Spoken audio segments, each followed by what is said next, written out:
Olá, olá, prezados alunos e alunas, sejam muito bem-vindos e bem-vindas aqui ao meu canal. Sou o professor Pedro Coelho e hoje a gente vai tratar de um tema extremamente recente e atual e, sem sombra de dúvida, dos mais importantes aí dentre aqueles analisados até o presente momento no âmbito do Supremo Tribunal Federal nesse ano de 2024, seja sob a perspectiva social, cultural, constitucional ou, naturalmente, no âmbito do processo penal. Sou o professor Pedro Coelho e antes da gente abordar sobre perfilamento racial e o que de fato você precisa compreender corretamente sobre o tema enfrentado pela Suprema Corte, a gente deixa pedir apenas o seu joinha e se você não está inscrito aqui no canal, se inscreve, aciona o sininho, porque sempre que eu trouxer conteúdo novo você vai ser devidamente notificado. Hoje é terça-feira, dia de lembrar os senhores e senhoras que amanhã, quarta-feira, assim como acontece todas as quartas-feiras há praticamente um ano, nós teremos aula ao vivo, 100% gratuita, sempre sobre um tema da área criminal, direito penal, processo penal, leis penais especiais. Amanhã eu tenho uma lei penal especial bem interessante, acompanha às 20h30, a gente estará aqui ao vivo.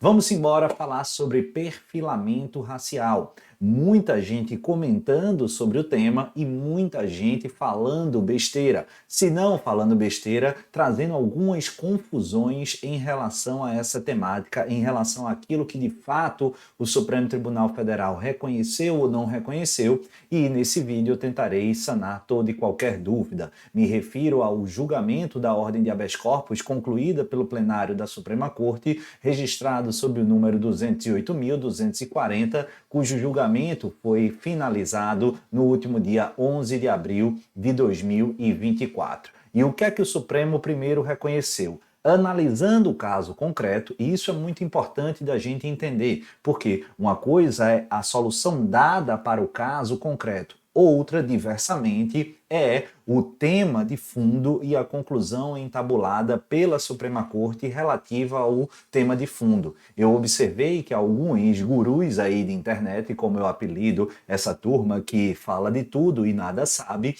justamente falando que o Supremo refutou a tese do perfilamento racial e, inclusive, que não tinha sido agasalhada pelo STJ. Nada mais equivocado. Primeiro ponto é que o Superior Tribunal de Justiça já enfrentou expressamente pelo menos 3 vezes a tese do perfilamento racial e reconheceu que, quando ela está presente, haverá efetivamente o reconhecimento da nulidade da diligência probatória.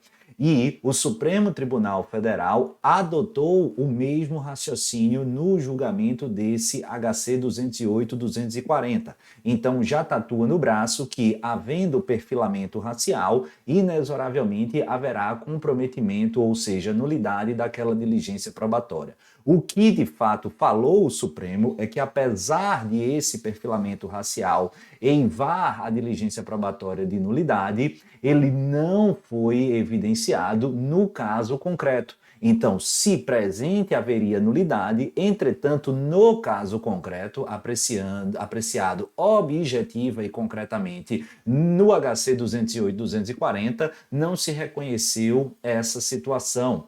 Então vamos explicar de fato o que é que disse o Supremo Tribunal Federal. Primeiro, já anota aí que não há perfilamento racial no simples fato de policiais, em suas declarações, descreverem a cor da pele do investigado, para além de outras características, explicar a busca pessoal. Contudo, não é lícita, ou seja, é ilegal, é ilícita a referida diligência se ela se lastrear fundamental e exclusivamente em raça, sexo, orientação sexual, cor de pele ou aparência física, beleza? Tranquilo? Mas vamos entender. O caso, o pano de fundo, envolveu a prisão e a condenação de um rapaz pela assustadora quantia, aí veja só, a quantidade de 1,53 gramas de cocaína. Exatamente, menos de 2 gramas de cocaína ensejaram a prisão, o processamento, a condenação e a manutenção dessa condenação por parte do Tribunal de Justiça do Estado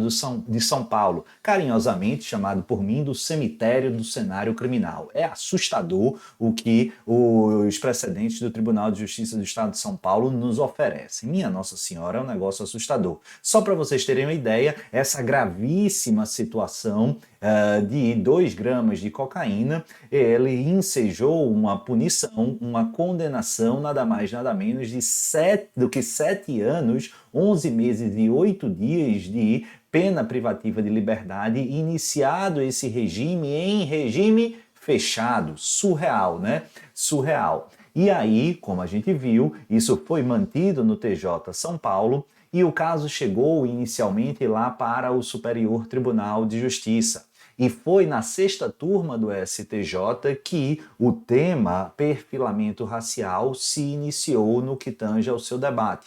Isso foi instigado pela defesa, aliás, ressalte-se que a defesa desse caso era patrocinada pela Defensoria Pública do Estado de São Paulo, que não, até esse momento, trouxe à baila o tema do perfilamento racial. Se limitou aqui a tratar, doutores e doutoras, como tese principal, a suposta atipicidade em razão da insignificância, no que não foi acolhida a sua pretensão no âmbito do STJ, reconhecendo-se a tipicidade tanto do ponto de vista formal como do ponto de vista material. O que fez o STJ, pelo menos, foi readequar ou redimensionar a pena ao reconhecer e fazer incidir a minorante do parágrafo 4º do artigo 33, vez que, no caso concreto, restavam presentes os 4 vetores norteadores desse parágrafo 4º, ou seja, que o camarada envolvido nessa gravíssima, entre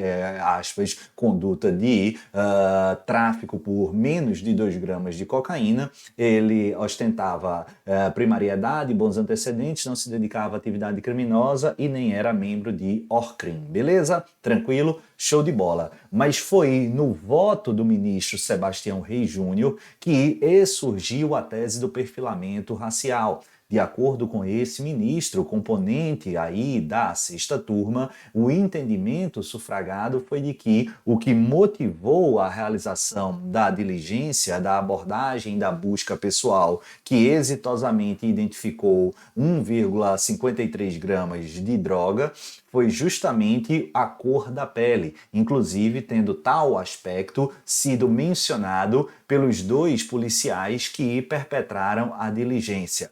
No entanto, os ministros do STJ, destacadamente da 6ª turma, além do ministro Sebastião Reis Júnior, não acolheram essa afirmação. Disse que, em primeiro lugar, ela não tinha sido trazida à baila para ou pela defesa ao tema analisar ao colegiado e, ainda que fosse possível a análise desse tema de ofício, não é o caso. Por quê? Porque não teria sido a cor da pele o fator único, o principal preponderante que justificara aqui a abordagem e a diligência investigativa. Então, a tese do perfilamento racial, que encontra guarida no STJ, em pelo menos 3 oportunidades a gente sabe disso, inclusive já foi veiculado em informativo de jurisprudência, ela não foi aplicada não por se negar sua possibilidade, mas não foi alegada ou admitida nesse caso pelos fatos por mim ora trazidos, beleza?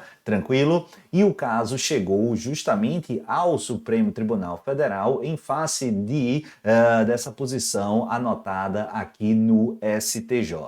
É importante, me parece válido, por isso que eu separei aqui alguns trechos bem rápido de depoimentos dos 2 policiais. Não vou declinar o nome deles, mas vou chamar aqui de policial 1 e policial 2. Eu separei um trecho da fala de cada um deles em audiência, porque me parece bastante didático para a gente entender os contornos fáticos e o que é ou não é considerado perfilamento racial na perspectiva do STJ e do Supremo Tribunal Federal. Vou ler aqui para vocês. Policial 1. Avistou ao longe um indivíduo de cor negra que estava em cena típica de tráfico de drogas, uma vez que ele estava em pé junto ao meio-fio da via pública, uma vez que ele estava em pé e um veículo, desculpa, uma vez que ele estava em pé junto ao meio-fio da via pública, e um veículo estava parado junto a ele, como se estivesse vendendo ou comprando algo. E o policial 2, abre aspas, que ao se aproximarem da rua Santa Teresa, viram um indivíduo negro que servia algum usuário de droga em um carro de cor clara,